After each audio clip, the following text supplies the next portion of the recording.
너희 중 장로들에게 권하노니 나는 함께 장로 된 자요 그리스도의 고난의 증인이요 나타날 영광에 참여할 자니라.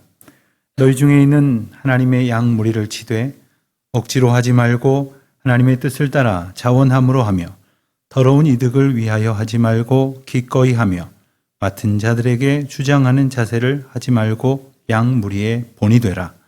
그리하면 목자장이 나타나실 때에 시들지 아니하는 영광의 관을 얻으리라. 젊은 자들아, 이와 같이 장로들에게 순종하고 다 서로 겸손으로 허리를 동이라. 하나님은 교만한 자를 대적하시되 겸손한 자들에게는 은혜를 주시느니라. 그러므로 하나님의 능하신 손 아래에서 겸손하라. 때가 되면 너희를 높이시리라. 너희 염려를 다 주께 맡기라. 이는 그가 너희를 돌보심이라. 아멘. 우리가 신앙생활을 하다 보면 뜻하지 아니하게 여러 가지 어려움을 만날 때가 있습니다. 참 힘든 인생의 고비고비마다 여러분은 어떻게 하십니까? 우리가 믿음으로 헤쳐나아간다고 고백을 하긴 하는데 과연 우리가 정말 믿음으로 잘 견뎌내고 있는 것일까? 믿음으로 이겨낸다는 것은 과연 어떤 것일까 생각해 보지 않을 수 없는 것입니다. 그러할 때 우리는 당연히 하나님께서 주신 말씀을 붙들어야 할 것입니다. 그리고 말씀이 이끄시는 대로 말씀을 따라 견뎌내면서 이겨낼 수 있어야 할 것이겠습니다. 오늘 본문은 바로 그런 말씀입니다. 고난과 역경 가운데에 살아가고 있는 성도들에게 전하는 사도 베드로의 권면이 바로 베드로 전서 후서의 말씀이죠. 초대교회 당시에 이스라엘 백성들은 로마의 치하 가운데 있었던 식민 백성이었습니다. 그런데 로마 제국에는 황제 숭배라는 사상이 있었는데 이것은 단순한 사상을 뛰어넘는 종교와도 같았습니다. 로마 황제는 그들에게 신이나 마찬가지였습니다. 그렇기 때문에 로마 황제를 섬기지 않고 예수 그리스도를 섬긴다는 것은 용납할 수 없는 일이었습니다. 당연히 가혹한 핍박과 어려움이 직면하게 되었겠죠. 백성들은 할 수 없이 사방으로 흩어질 수밖에 없었습니다. 그리고 그들 가운데 어떤 이들은 남쪽으로, 또 어떤 이들은 내륙으로, 그리고 어떤 이들은 오늘날의 튀르키에 해당되는 북쪽으로 이렇게 피해 달아났습니다. 사도 베드로는 그렇게 여러 곳으로 흩어진 성도들에게 편지를 써 보냅니다. 믿음으로 견뎌내십시오. 하나님 바라보십시오. 주님 소망하는 가운데에 이겨내십시다 하는 말씀이죠. 특별히 오늘 본문에는 장로들에게 보내는 권면이라는 그러한 표현이 담겨져 있습니다. 우리가 성경을 읽다 보면 종종 장로라는 직함을 보게 됩니다. 그런데 엄밀히 말하면 구약에 나오는 그 장로와 신약에 나오는 장로의 직함의 의미는 조금 다르습니다. 어떤 공동체의 지도자나 대표자로서의 의미는 비슷하지만 구약에서는 어떤 그 지역사회나 국가의 지도자로서의 종교적인 그 제의나 혹은 여러 가지 의식의 일정한 역할을 하는 사람으로 이해할 수가 있는 반면에 신약 성경에서는 초대교회의 지도자들로서 예수 그리스도의 말씀과 가르침을 전하는 사람들, 교회 공동체의 영적 지도력을 발휘하는 분들이다. 이렇게 말할 수가 있겠습니다. 그럼 오늘날의 교회 장로님들과는 어떠냐? 물론 조금 또 다른 의미가 있다고 하겠습니다. 우리 교회에는 장로라는 직분뿐만 아니라 권사, 집사, 여러 직제를 두고 있습니다. 그런데 중요한 것은 그 각 역할의 의미와 또한 중요성을 잘 아느냐 하는 거죠.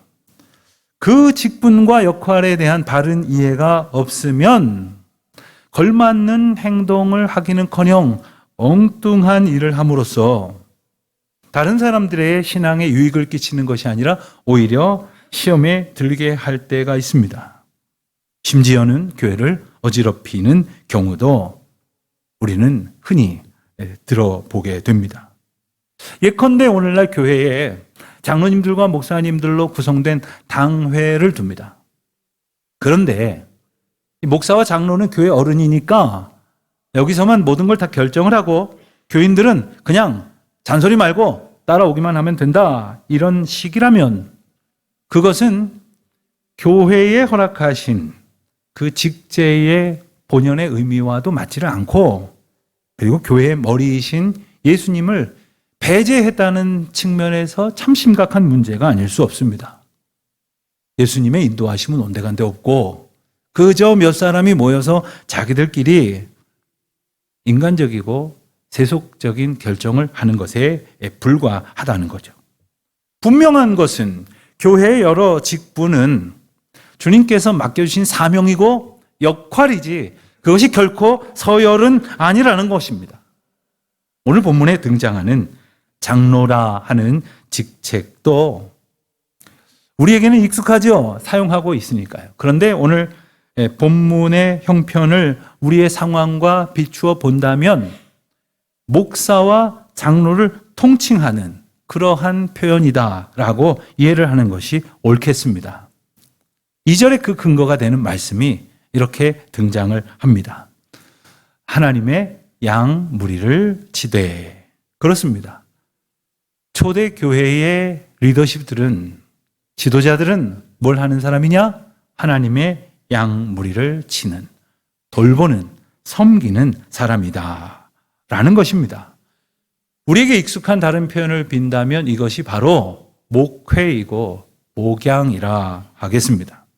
사실 목회는 목사님들이 하는 것 아닙니까? 이렇게 생각하기 쉽지만 하나님께서 우리 곁에 보내주신 그 양무리를 돌보는 것은 교회 공동체의 성숙한 구성원들 모두가 함께 감당해야 할 귀한 사명이고 또한 특권입니다. 지금까지 우리 교회만 하더라도 많은 장로님들이, 또 권사님들이, 집사님들이 목회자들과 함께 이 일을 잘 감당해 오셨죠. 교회 학교만 가도 우리 선생님들이 어린 자녀들을 목양하는 일에 힘써 헌신해 오셨습니다.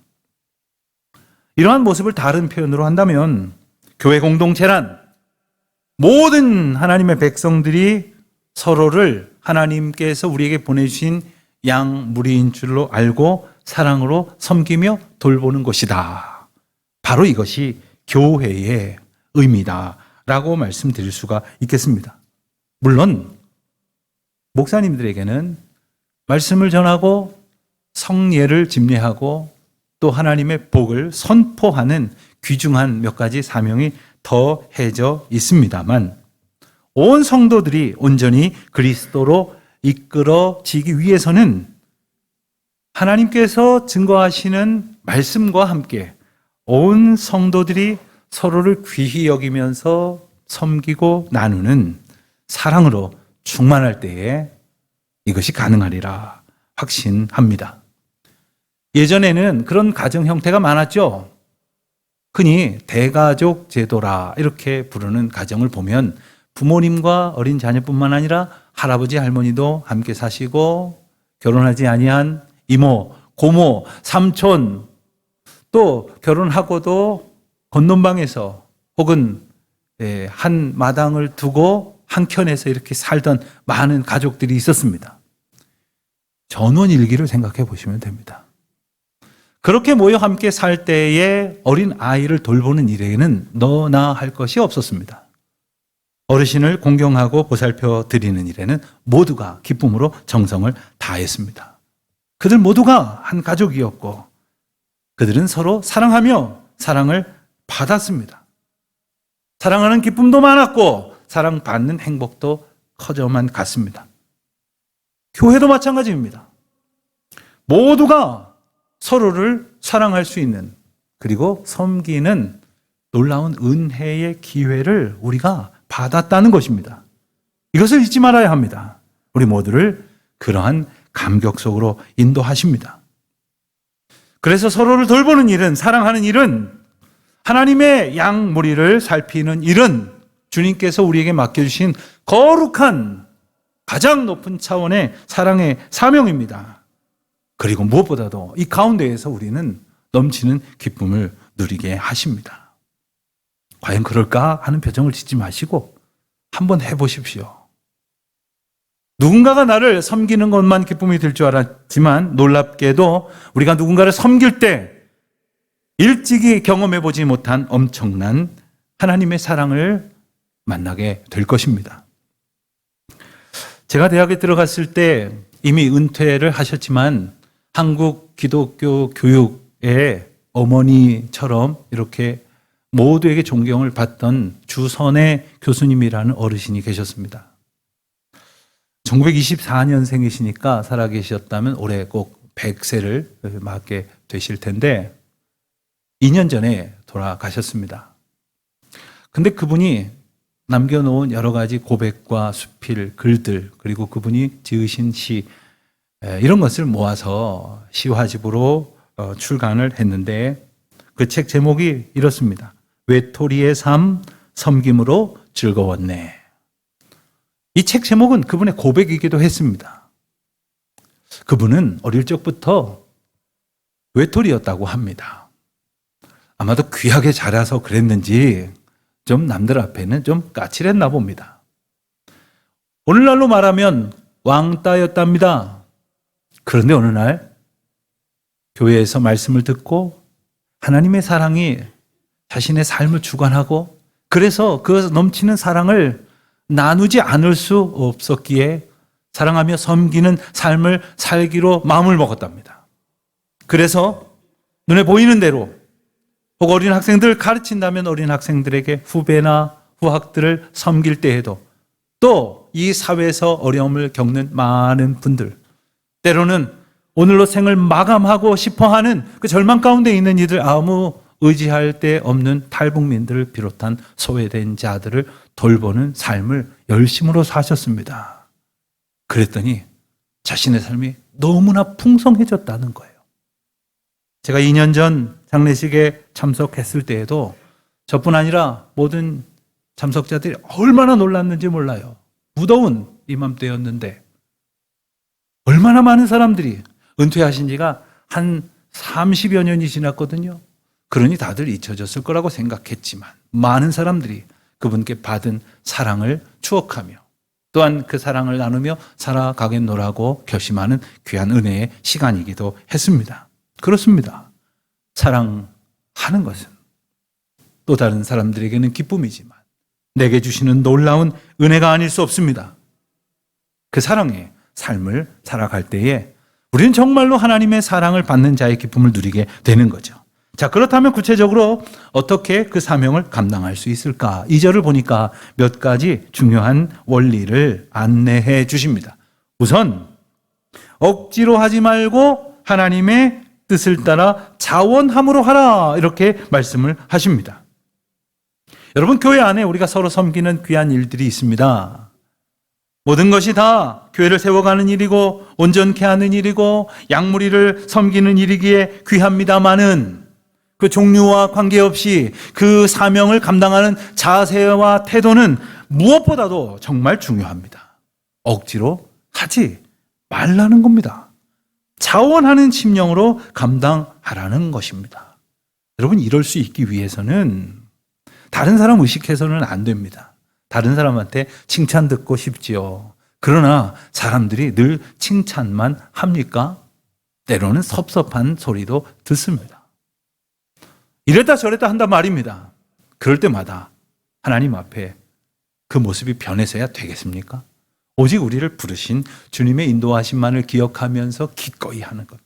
자원하는 마음으로 감당하는 여러분들에게 넘치는 하나님의 풍성한 은혜를 더하여 주실 줄 믿습니다.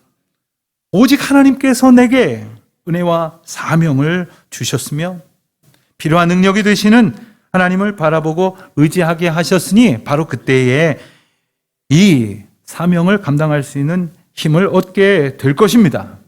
두 번째입니다. 2절 하반절을 보니까 더러운 이득을 위하여 하지 말고 기꺼이, 즉 기쁘고 즐거운 마음으로 하라.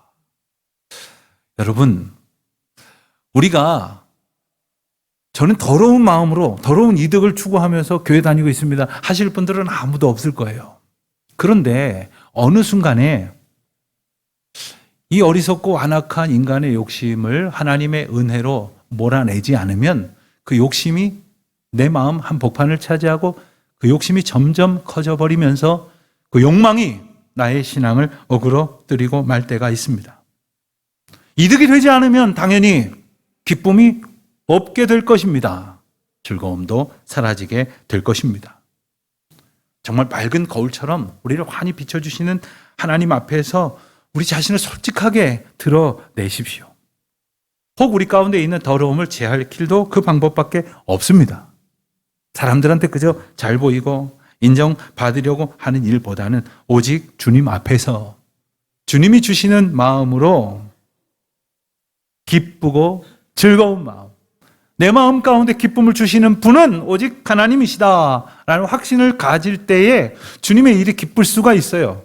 옆에 있는 사람들이나 혹은 교인들의 인정이나 누가 알아주는 것이 아니라 오직 주님께서 아시니, 주님께서 힘 주시니 기쁨 또한 더하여 주실 줄 믿습니다. 그리고 세 번째로 3절입니다. 하나님이 맡겨주셔서 내가 맡게 된 자들에게 주장하지 말고, 주장하는 자세로 하지 말고 양무리의 본이 되라, 이렇게 말씀을 하십니다. 여러분, 교회 리더들에게 있어서 참 중요한 덕목입니다. 교회마다 때때로 이렇게 직분자들을 세우지 않습니까? 우리 교회도 몇 년에 한 번씩 장로님도 선출하고 권사님들도 세우고 또 각 모임에, 크고 작은 모임에 리더도 세우는데 어떤 분이 주님의 일을 맡으면 좋을까, 누가 우리의 인도자가 되면 좋을까 하는 생각을 하실 때마다 이 말씀을 기억하십시오. 정말로 하나님께서 일러주시는 방법대로 섬기고 있는지 말입니다. 그래서 혹시 이래라 저래라 말만 많고, 그리고 심지어 공동체를 해쳐가고 다른 사람들의 상처를 받거나 말거나 자기 마음대로 말하는 사람들은 리더로서 적합하지 않습니다. 그러면서 꼭 이런 말을 한대요. 나는 맞는 말만 합니다. 내 말이 틀렸습니까? 그런데 맞는 말을 참 기분 나쁘게 하는 사람들이 있어요. 상처 주는 사람들이 있어요. 몰아내버리는 그런 사람들이 있어요. 옳지 않습니다. 우리가 경중에 차이가 있을 뿐이지 우리에게도 다 그런 모습이 있습니다. 그러니 주님이 말하게 하시는 대로 말하려고 하고 주님이 이끄시는 대로 행동하려고 해야겠죠. 억지로 해서는 안 됩니다. 자원함의 기쁨 가운데 감당해야 할 것입니다. 그리고 무엇보다도 늘 그 모습이 본이 되는 분들, 그런 분들 기억해 두세요. 그리고 주님의 때에 주님이 주님의 백성들을 세우시려고 할 때에 그런 분들을 기억하시기를 바랍니다. 자, 우리가 그렇게 섬김의 삶을 살아갈 때에 놀라운 복을 4절에서 이렇게 약속해 주십니다. 그것은 바로 시들지 아니하는 영광의 관을 주신다는 거예요. 누가요? 목자장, 목자의 대장이신 우리 주 예수 그리스도께서 다시 오실 때, 즉 한편으로는 심판이지만 한편으로는 구원의 결산을 이루실 그날에 하나님께서 우리에게 그렇게 기뻐하실 상을 주신다는 거예요. 영원히 마르지도 아니하고 시들지도 않을 생명의 면류관, 영광의 면류관을 주신다는 것입니다. 여러분, 이 상이 얼마나 큰 상인지 아마 짐작을 다 하지 못하실 것 같은데 하나님이 엄청나게 기뻐하실 것임을 분명히 기억하십시오. 자, 여러분에게 누가 친구라고 할까요? 혹은 친척이라고 할까요? 우리 집 아이가 서울에 가서 며칠 지낼 일이 있는데 내 믿을 만한 데가 없으니 당신 집으로 보낼 테니 한 열흘만 좀 우리 아이를 좀 재워주고 먹여주고 좀 돌봐주십시오. 이렇게 부탁을 했다고 해보십시다. 쉽지 않은 일입니다. 자기가 하는 일, 어떤 일들은 못해야 될 것입니다. 그리고 정성을 다해서 돌봐야 할 것입니다.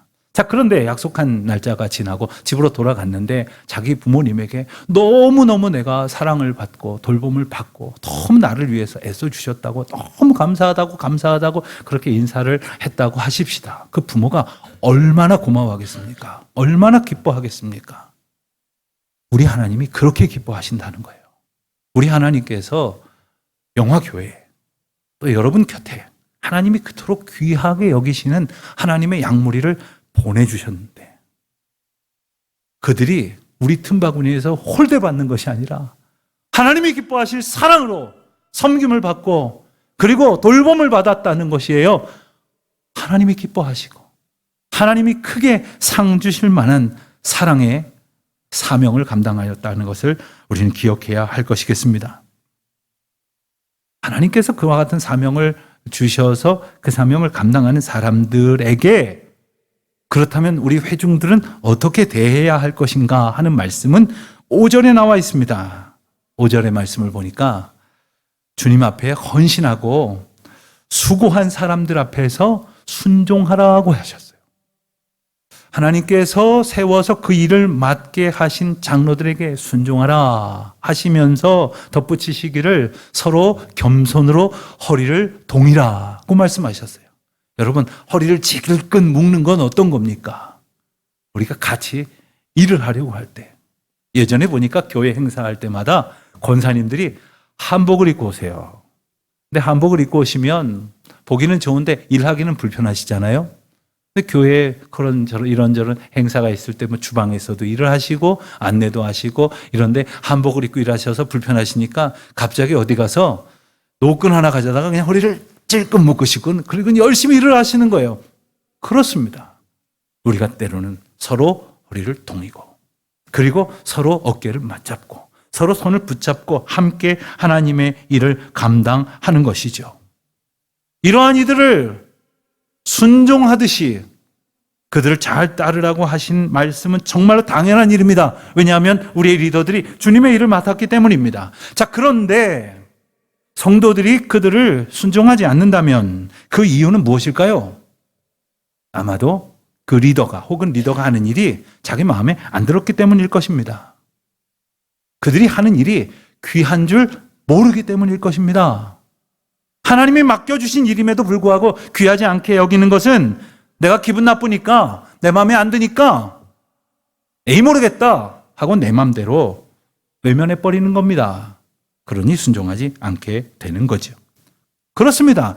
결국 하나님의 양무리를 치는 영적 리더에게 순종하지 않는 문제, 그래서 영적인 공동체가 이끌고 따르는 일이 원만하게 이루어지지 않는 문제의 원인은 겸손의 문제라는 거예요. 문제는 겸손이요. 또한 결론도 겸손입니다. 하나님 분명히 약속하십니다. 교만한 자는 대적하시고 겸손한 자들에게는 은혜를 주신다고요. 그리고 결정적으로는 때가 되면 너희를 높이시리라. 겸손한 자들에게, 겸손한 공동체에, 겸손한 교회에게 주시는 약속입니다. 그런데 오늘 본문은 단지 겸손이 중요하니 겸손하라, 겸손하지 않으면 안 된다, 이 정도를 말씀하시는 것이 아니라 겸손하지 않은 이들에게, 겸손하지 않은 공동체에게 생기는 아주 중차대한 문제를 언급을 하십니다. 그것은 바로 염려라는 것입니다. 염려가 무엇입니까? 염려는 다가올 일을 걱정하는 마음가짐이라 이렇게 말할 수 있을 것입니다. 그런데 우리가 왜 염려하는지 다시 한번 생각을 해본다면 이것은 단지 성격의 문제가 아닙니다. 저는 원래 소심해서 원래 걱정이 많습니다. 그런 사람은 없습니다. 걱정이 많다는 것은 내가 가지고 있는 그러한 염려거리가 있을지 모르지만 이것을 누군가에게 기꺼이 맡겨드리지 않았다는 것입니다.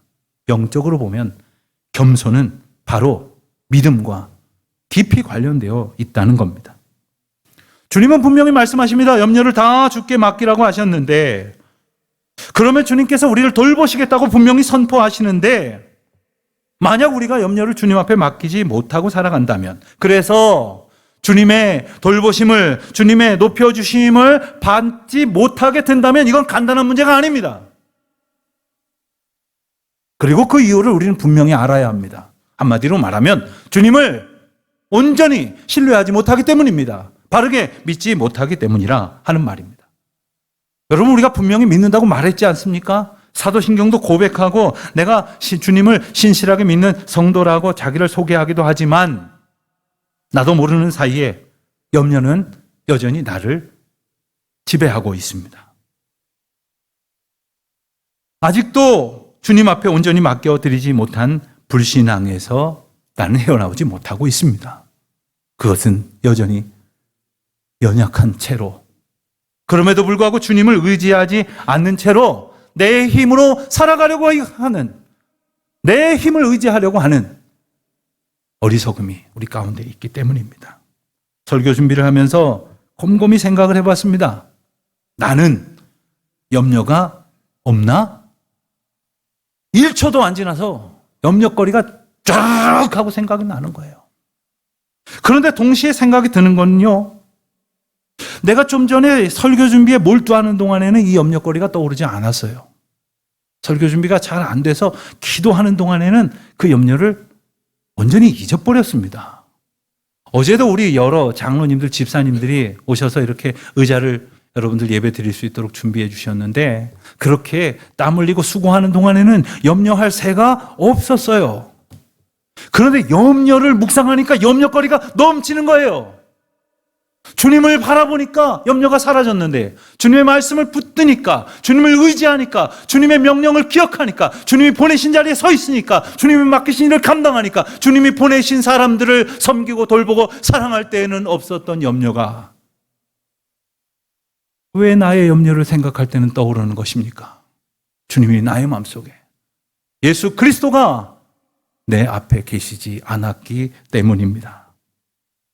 염려를 맡기는 방법은 오직 한 가지입니다. 겸손하게 주님 바라보는 겁니다. 주님을 의지하는 겁니다. 주님만이 나의 생명이라고 고백하고 노래하고 찬양하는 겁니다. 그리고 주님의 뜻에 순종하는 겁니다. 보내신 곳이 있다면 그곳에 가 있는 겁니다. 맡기신 일이 있다면 그 일을 감당하는 겁니다. 사랑하라 하셨다면 사랑으로 사는 것입니다. 사명이 있음을 기뻐하는 것이죠. 즐거운 마음으로 자원하는 것입니다. 주님이 맡기셨으니 혹 내 힘이 부족하면 주님이 힘 주시지 않겠습니까? 혼자 할 수 없는 일이었다면 주님이 하나님의 백성들을 보내주시지 않겠습니까? 물질이 부족하다면 물질을 부어주시지 않겠습니까? 지혜가 부족하다면 후히 주시고도 주님께서 풍성히 더하여 주실 것 아닙니까? 그러니 믿고 겸손하십시다. 오직 주님을 의지하십시오. 주님만 바라보는, 주님만 생각하는 가운데 오직 우리를 평강의 평강으로 인도하시는 주님의 권능을 경험하십시오.